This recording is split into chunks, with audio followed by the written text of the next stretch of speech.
Je viens de retrouver des galères dans mon téléphone que j'avais oublié. Il y a combien? Pas mal. J'ai l'impression que le sport ça paye pas, hein. J'ai une tête de chips encore. Hein. Mais j'aime pas ma gueule. Déjà de une j'aime pas ma gueule et en plus tu me perturbes. Je te regarde même pas en plus alors. Salut à tous, aujourd'hui on se retrouve pour une nouvelle vidéo. Un mois après, bon je vais dire ça à chaque nouvelle vidéo parce qu'en fin de compte j'en sors une tous les 2 mois. Et je vais avoir du mal à ne pas regarder ce retour caméra. D'ailleurs c'est exactement ce que je suis en train de faire. Aujourd'hui on se retrouve pour ma fameuse vidéo story time de toutes les galères à Rome. Je vais vous raconter toutes mes galères du coup dans l'ordre de la première à la dernière. Et pour vous dire, dès qu'il m'est arrivé la première galère à Rome, ce que j'ai fait c'est que je me suis dit direct, Camille tu en fais une vidéo, c'est pas possible, je savais que c'était pas la dernière. Et donc du coup à chaque galère qui s'est passée, je notais dans mes mémos. Donc là dans mon portable j'ai toutes les galères de A à Z. Donc c'est parti. Alors pour vous remettre un peu dans le contexte, du coup je suis partie il y a 2 semaines en Italie à Rome. J'avais loué un Airbnb un petit peu excentré de Rome parce que il restait plus grand chose dans Rome même, et ce qui restait c'était vraiment des choses très très chères. Donc du coup avec ma mère on s'est dit, parce que je suis partie avec ma mère, on s'est dit on prend un truc un peu excentré, c'est pas très très grave et du coup ça nous coûte moins cher, et enfin bref voilà. Du coup on a pris cet Airbnb de façon à faire des économies, c'est ce qu'on pensait. Il était indiqué sur l'annonce que le Airbnb était à 40 minutes du centre de Rome, donc en fin de compte 40 minutes c'est pas grand chose, ça va, tu pars le matin, tu reviens le soir, enfin bref. Nous voilà arrivés à Rome, on est à l'aéroport, on prend un taxi pour aller à notre adresse de notre Airbnb. On en a pour 30 minutes de trajet à peu près. Donc le taxi nous dépose à l'adresse indiquée, l'adresse du Airbnb, et comment vous expliquer que j'ai eu l'impression d'arriver dans le 9-3. Voilà, complètement dépaysé de Rome. On arrive dans l'appartement, enfin en bas de l'appartement, et puis là du coup on appelle le propriétaire pour lui dire Marco, on est arrivé Marco. L'appartement franchement est nickel, je vous mettrai quelques images. Franchement il était super beau, super moderne et super propre, enfin rien à redire. Mais clairement le quartier c'était pas du tout ça. Le mec nous présente l'Airbnb et puis il se casse. On se pose, le soir arrive et il est l'heure de manger. Du coup on se dit bon on va aller manger au restaurant. Sauf que sachant qu'on est très très excentré, on peut oublier les restos typiques du centre de Rome, puisqu'autour de nous il n'y avait pas grand chose quoi. Il y avait un centre commercial avec des trucs genre Buffalo Grill, alors on est loin du local, et puis voilà, il y avait juste un petit restaurant en bas, voilà, et il s'avère qu'il était très bon, mais c'est juste que vraiment on était excentré, mais loin de tout quoi. Et du coup ça nous a un peu dégoûté parce que on arrive pour visiter Rome, c'est Rome quoi, je veux dire, on était vraiment à côté du périph quoi. Donc du coup le matin on se réveille pour aller au centre de Rome, on se réveille et là grosse averse, on voit que clairement il pleut mais des cordes et des cordes. Donc ça fout un peu le seum, clairement ça nous saoule parce que voilà, en première journée à Rome il pleut. On se dit bon on va faire abstraction. Et de là je mets sur Google Maps centre de Rome pour savoir combien de temps de l'Airbnb au centre de Rome on va en avoir. Et là je vois qu'on en a pour 1h30 de bus. 1h30, alors que sur l'annonce il y avait marqué clairement 40 minutes. Donc là on comprend qu'on s'est un peu fait couiller quand même, parce que on est quand même à 1h30 de Rome. Donc clairement c'est comme si je m'étais cassée à Quimper, enfin rien à voir. Dans ce cas là il fallait mieux prendre un truc au centre de Rome. Et donc du coup je dis à ma mère mais flemme quoi de faire 1h30 de bus là, il pleut comme des cordes, enfin ça va me casser la tête. Et donc du coup je décide de prendre un Uber. Grosse erreur. Faut savoir, chose que je ne savais pas du coup quand je l'ai fait, que les Uber en France, chez nous en France, les Uber sont beaucoup moins chers que les taxis. C'est la concurrence des taxis. Et en Italie c'est pas le cas, c'est l'inverse. Les Uber sont deux fois plus chers que les taxis locaux. En fait en Italie, enfin en tout cas à Rome, je sais pas si c'est partout pareil en Italie, mais en tout cas à Rome, ils n'ont pas accepté que Uber soit la concurrence des taxis locaux. Et donc vous savez, sur l'application Uber, quand vous voulez commander votre Uber, vous avez Uber Pool, Uber Luxe, Uber Van. Va te faire foutre, mais vraiment quoi, dégage, mais pas ça, mais non mais casse. Ils ont pas accepté que Uber soit la concurrence des taxis. J'ai mon oreille qui ressort et tout. Je disais donc avant que Benjamin me filme, la ville de Rome a décidé de commencer leur Uber que à Uber Luxe. Donc du coup ce qui fait que tu peux commencer que par du haut de gamme. Tu peux commander que du haut de gamme et pas la gamme en dessous quoi, ce qui fait que tu es toujours obligé d'avoir le prix le plus cher. Et ben moi j'ai pris que presque des Uber et je m'en suis rendu compte après. Le Uber nous dépose en plein centre-ville de Rome, mais il nous dépose à côté des Prada, des Louis Vuitton, des trucs comme ça. Il nous dit ah Prada et tout. Moi je dis chérie, j'ai pas les sous du Prada. On va manger le midi, tout ça c'est joli. On avait pris avant de partir, on avait acheté sur internet des passes Roma. En fait c'est des petites cartes qui nous permettent d'accéder aux sites touristiques moins chers ou d'avoir des coupes-fils par exemple au Vatican pour pas faire 3 heures de queue. On a l'accès à tous les transports en commun de la ville, enfin c'est une carte pour les touristes qui facilite un peu les choses. Et donc on l'avait acheté genre la veille avant de partir et il fallait du coup la retirer dans un des bureaux touristiques là, de Rome. Et il y en avait un, le plus proche était super loin. Et donc du coup on décide de prendre un bus. Il y a marqué sur l'arrêt de bus qui passe, notre bus passe dans genre 4 minutes. 4 minutes. On voit que finalement notre bus passe dans 6 minutes. 6 minutes, on voit que finalement notre bus passe dans 15 minutes. Et on a attendu comme ça une demi-heure et notre bus n'est jamais passé. Donc là je commence à péter un plomb, il pleuvait des cordes, on avait froid. De là, moi saoulée à mort, je dis à ma mère, vas-y j'appelle un Uber parce que, encore ce fameux Uber, j'appelle un Uber parce que moi ça me saoule et parce qu'on va pas attendre là encore 40 minutes, enfin c'est bon, on a autre chose à foutre dans la journée, on reste pas là un mois quoi. Donc je commande un Uber à la place où j'étais. Je commande un Uber, donc course acceptée, tout ça.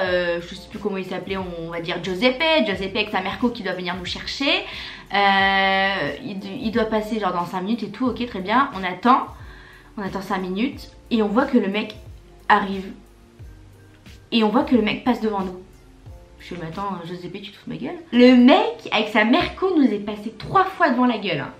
3 fois. Donc le mec, je l'appelle, je lui fais, oh, non, comment on dit?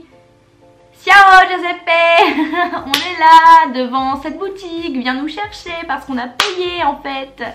Et le mec nous passe encore et encore devant la gueule, il ne nous trouve pas, je lui dis j'ai un manteau léopard mon frère, ça se voit quand même, viens nous chercher. Et puis le mec ne nous trouve toujours pas, mais vraiment un bras cassé, l'idiot du village parce que on n'était pas à 500 devant la boutique. Le mec finit par annuler la course, voilà, il nous laisse tomber comme des vieilles chaussettes et donc on se retrouve à avoir attendu 20 minutes de plus pour un Uber qui nous est passé 4 fois devant la gueule. Voilà, donc moi là en vrai je regarde ma mère et je commence à lui dire mais qu'est-ce qu'on a fait en vrai, c'est un délire, c'est pas possible. Imaginez-moi en train de péter un plomb. Oh j'étais énervée, rien que d'en parler ça m'énerve, je sais pas si vous vous rendez compte. Giuseppe avec sa Merco il nous est passé 4 fois devant la gueule, il faut le faire quand même. Et le mec pour terminer il annule sa course. Non, mais je suis en train de m'énerver parce que le mec là je le vois passer, je lui dis hey je suis là. Donc du coup ma mère me dit calme-toi, en plus moi j'ai le sang chaud quoi, je veux dire je m'énerve très vite.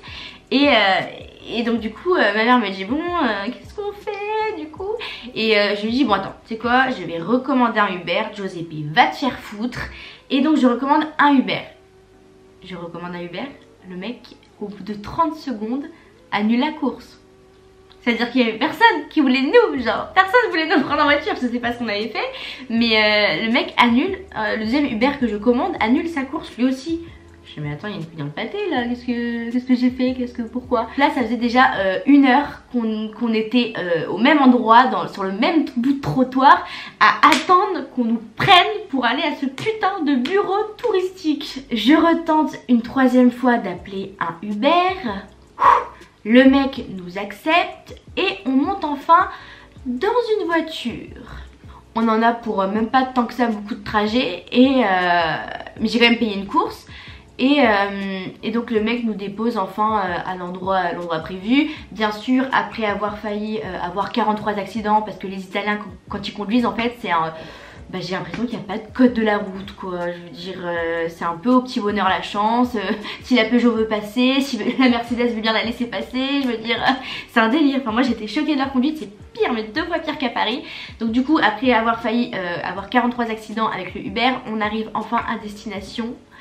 Et alors là tenez-vous prêts, on arrive devant le bureau touristique où on devait retirer nos passes. Après un périple de 2 heures qui aurait dû nous prendre 20 minutes, on arrive, genre, imaginez-nous, hein, dégoulinante de flotte, au bout de notre vie, vénère comme jamais. On arrive devant les portes, et là les portes qui se ferment devant notre gueule. Je te promets, les portes, genre il y avait les deux meufs qui travaillaient là-bas, elles ont fermé les portes comme ça devant nos gueules. Là avec ma mère on comprend pas, on fait mais c'est quoi ce délire? Et en fait on regarde les horaires, il était 17 h et c'était l'heure de la fermeture et il était 17h01. Donc on venait de se taper un périple de 2 heures, des crises, on venait de se taper la flotte, tout ce que vous voulez. Je venais de payer un Uber spécialement pour aller à ce bureau touristique pour qu'il nous ferme devant la gueule. Là les gars, j'ai pété un plomb, genre en vrai j'ai même pas crié, j'ai rien fait. Je me suis assise par terre et j'ai commencé à chialer. J'étais comme ça, je pétais un plomb. En fait c'était la fin de journée, il nous était arrivé que des merdes. Ça avait très mal commencé, c'était notre première journée. Et c'était trop quoi, c'était trop. Donc du coup je me suis calmée en vrai parce que enfin là j'en pouvais plus. On s'est calmé avec ma mère et du coup on a décidé de rentrer. On voulait, le soir de base c'était prévu qu'on reste manger un petit resto au plein centre de Rome et tout. En vrai que dalle, on a voulu juste rentrer. J'ai rappelé un Uber et il nous a ramené dans le 9-3. Il nous a ramené à notre Airbnb et puis du coup on a passé la fin. On est rentré, on a mangé vite fait et on s'est couché parce qu'en vrai la journée, première journée à Rome avait très mal commencé. Donc voilà, première galère, premier jour à Rome, pas très concluant quoi. Du coup vraiment je priais pour que le lendemain ça se passe beaucoup mieux. Deuxième galère. Donc le lendemain on se lève, on repart pour Rome, la journée s'est très bien passée, Dieu merci. On rentre le soir et évidemment il s'était obligé qu'il se passe quelque chose parce que sinon c'est pas drôle, sinon je serais pas en train de vous faire une vidéo. On rentre le soir et ma mère me dit Camille il y a un truc chelou et tout, j'ai l'impression qu'on a touché à nos affaires. Comment ça on a touché à nos affaires? Enfin on est dans un Airbnb, personne d'autre que nous et le propriétaire avons les clés. Moi quand je pars d'une pièce je débranche jamais mes chargeurs, je débranche pas mon lisseur, genre il faut juste que j'appuie sur un bouton pour qu'il s'éteigne. Je débranche jamais rien, ma mère non plus. Peut-être que certains, il y en a je sais qu'ils le font parce que c'est dangereux, j'en sais rien moi. En tout cas je sais que je le fais jamais. Et ma mère non plus, donc du coup on avait débranché aucun appareil, j'avais pas débranché mon lisseur. Le lit était pas trop fait, enfin en fait on était parti un peu vite le matin parce qu'on s'était pas trop réveillé. Et on rentre et elle me fait mais regarde tous les chargeurs sont débranchés, ton lisseur que tu avais laissé brancher est débranché et le lit est fait. Ah oui j'avais oublié, il y avait un grand dressing dans l'appartement et il y avait une barre du dressing qui était pétée. Genre elle s'était cassé la gueule quoi. Et alors que nous quand on a quitté l'appartement le dressing était en parfait état quoi. Donc du coup j'envoie un message au propriétaire du Airbnb et je lui dis, j'envoie un message très poliment. Je lui dis excusez-moi, est-ce que c'est vous qui êtes rentré aujourd'hui dans l'appartement parce que on a remarqué qu'il y avait des choses qui avaient bougé. Et donc il me répond que non pas du tout, il est pas du tout entré dans l'appartement, qu'il n'y a que lui et sa femme qui avons les clés et qui comprend pas quoi. Et du coup je lui dis ok pas de soucis parce que de toute façon je savais que le type allait pas me dire clairement oui c'est moi je suis rentrée chez vous. Et donc du coup je lui dis ok machin et avec ma mère enfin on n'est pas folle quoi, je dirais vraiment quelqu'un qui est entré. et du coup bah on n'en saura pas plus quoi. Comment vous expliquer que la nuit a été longue, très longue, puisque j'ai dormi avec un couteau. Les nuits qui ont suivi cet événement, j'ai dormi avec un couteau sous mon oreiller. Alors là j'en ai rien à foutre de passer pour une psychopathe. Les gars, il y a quelqu'un qui s'est introduit dans un Airbnb. Comment vous voulez que je dorme sereinement? Enfin c'est juste pas possible. Donc du coup j'ai dormi avec un couteau au cas où. Genre j'étais prête à le dégainer de mon oreiller pour planter. Dernière anecdote et pas des moindres, c'est la plus grosse merde qui me soit arrivée. Si vous me suivez sur Instagram, je vous l'ai raconté. Et d'ailleurs suivez-moi sur Instagram parce que c'est là où la plupart du temps je raconte mes péripéties. Et Dieu sait combien il m'arrive des merdes. Ma vie est une véritable catastrophe. Il faut savoir que je restais une semaine à Rome. J'étais arrivée le mardi, je repartais le mardi. Donc du coup ça s'est déroulé un dimanche. On était dimanche et on était vers le Vatican tous avec ma mère. On allait se rendre au restaurant. Et pour aller au restaurant il fallait prendre un bus. Faut savoir qu'à Rome les bus passent quand ils veulent. S'ils ont envie de passer ils passent. S'ils ont pas envie, et bah t'es comme une connasse à attendre à l'arrêt de bus. Un bus sur 3 passe. Et donc quand le nôtre passe il est blindé, mais de chez blindé. Avec ma mère on se retrouve à être écrasé parmi les gens. Et en fait on était au fond du bus. Et donc moi j'étais collée à ma mère qui était à côté de moi. Il y avait un couple d'Italiens en face de nous. Au bout d'un moment dans le bus il y a un mec, mais genre un mec de 2 mètres, mastoc comme ça, qui rentre et qui se colle mais littéralement à moi. Et tellement il s'est collé à moi, nos corps limite ne faisaient plus qu'un. Vraiment, et j'avais l'impression que c'était un frotteur. Parce que vous savez dans le métro parisien tout ça, souvent bah, y a des frotteurs. Et donc du coup le mec était tellement proche de moi, je sentais ses mains un peu, j'avais l'impression que le mec était en train de me toucher. Je vrillais dans ma tête mais j'étais genre... Je pouvais rien, enfin je savais pas quoi faire, je pouvais pas m'extirper, même pas me décaler d'1 millimètre, enfin c'était pas possible. Donc à un moment la femme du couple d'Italiens voit qu'il y a un truc qui va pas. Et donc son mari voit aussi qu'il y a un truc qui va pas avec ce mec. Et là il me regarde et la femme, mais un amour, elle m'extirpe, elle me prend par le bras et elle m'extirpe pour me mettre entre elle et son mari. Comme ça son mari faisait barrage entre moi et l'espèce de frotteur là derrière moi. Et en gros ils m'ont mis entre eux deux pour me protéger quoi. Donc vraiment des amours. Donc moi je descendais dans un arrêt et là le mec se taille en courant. Il bouscule tout le monde, limite il fait tomber des gens du bus. Et donc je comprends pas pourquoi.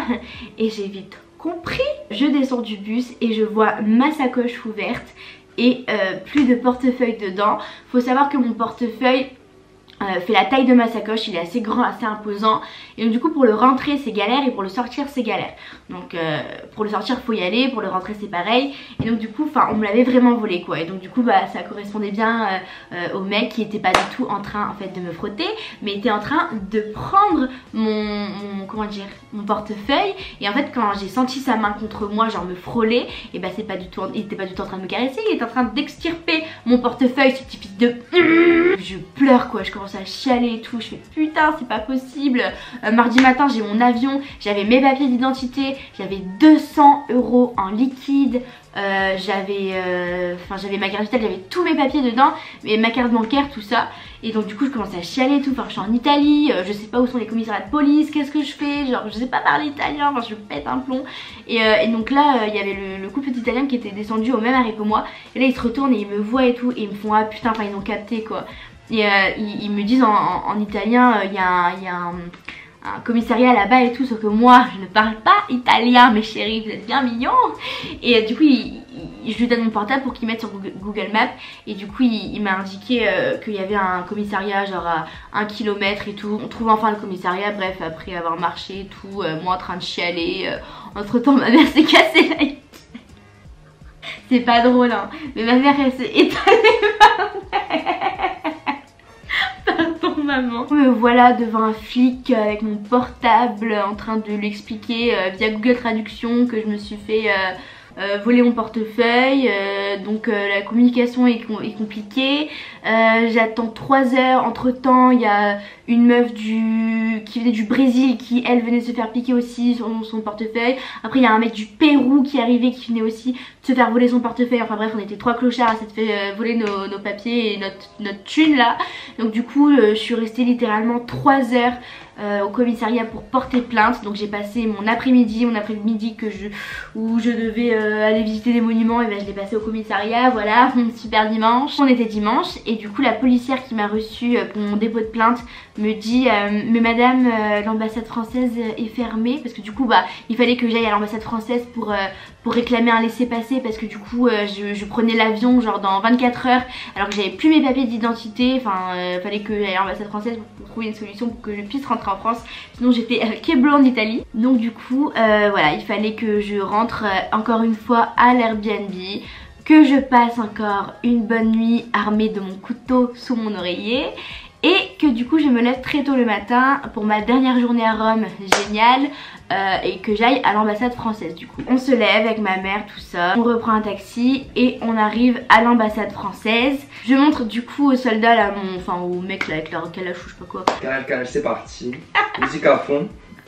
Donc je rentre et je me fais fouiller, je me fais passer au scan là, comme aux aéroports, vous voyez quand vous passez entre les portiques et tout, bref, un truc de sécurité mon pote. Enfin en même temps c'est normal, j'allais vous dire, mais bon. Et donc du coup j'arrive toute stressée, toute pas bien et tout, devant une dame qui me parle français. Alléluia, ça m'a fait du bien d'entendre ma langue, vraiment, et de pouvoir expliquer mon cas dans ma langue. Donc, du coup je lui explique que du coup j'ai un avion dans moins de 24 heures, que j'ai pas mes papiers d'identité, qu'il faut que je rentre en France et tout.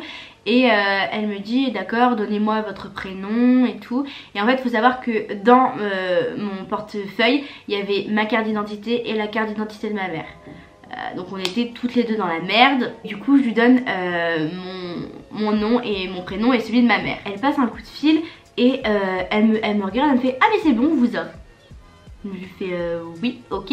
Moi je pensais qu'elle avait appelé la compagnie aérienne et que c'est bon, ils avaient nos dossiers et que ça prouvait bien qu'on avait un avion dans 24 heures et que voilà quoi. Et en fait elle me dit ah non mais enfin c'est bon, on vous a, genre on a le porte-monnaie quoi.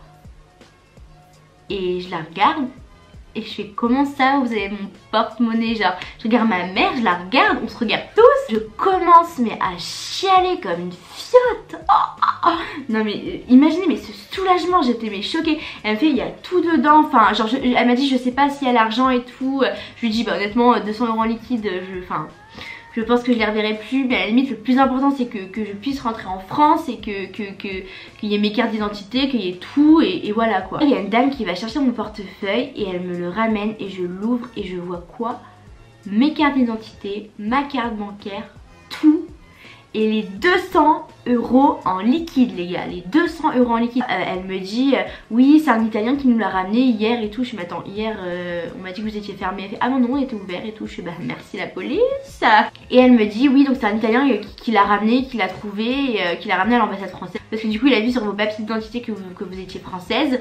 Et il a laissé ses coordonnées à l'intérieur. Genre le mec avait laissé son nom, prénom, email et numéro de téléphone. Donc le mec, croyez-moi que dans la seconde j'ai pris mon téléphone avec Google Traduction et que je lui ai envoyé un gros message pour le remercier. Je lui ai dit mais vous venez de me sauver la vie en fait. J'ai un avion demain à 6 h du mat et j'étais bloquée en Italie et Dieu merci, enfin vous l'avez ramené, enfin voilà quoi. Donc du coup c'était la grosse joie à l'ambassade française, limite tout le monde allait sortir le champagne, genre ils étaient tous heureux pour moi, enfin la dame de l'accueil elle me regardait en mode what, genre c'est trop bien pour toi et tout, enfin tout le monde était super content, genre mon portefeuille a été retrouvé et j'ai eu la plus grosse chatte du monde quoi. Désolée d'employer cette expression, mais dans mon malheur, enfin franchement les gars, je sais pas si vous vous rendez compte quoi, mon portefeuille était perdu genre là dans Rome avec 1 million de touristes, n'importe qui, des pickpockets et tout, et il a été ramené à l'ambassade française. Genre la meuf de l'ambassade française là, elle m'a dit mais heureusement que vous avez retrouvé votre porte-monnaie parce que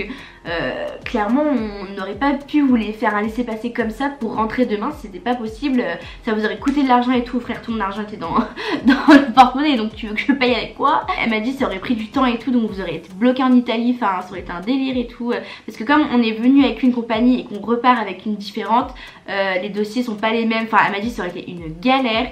Et donc enfin j'ai eu la plus grosse chatte du monde. Donc voilà, c'était mes petits galères à Rome. Et au final on a voulu économiser en prenant un Airbnb excentré.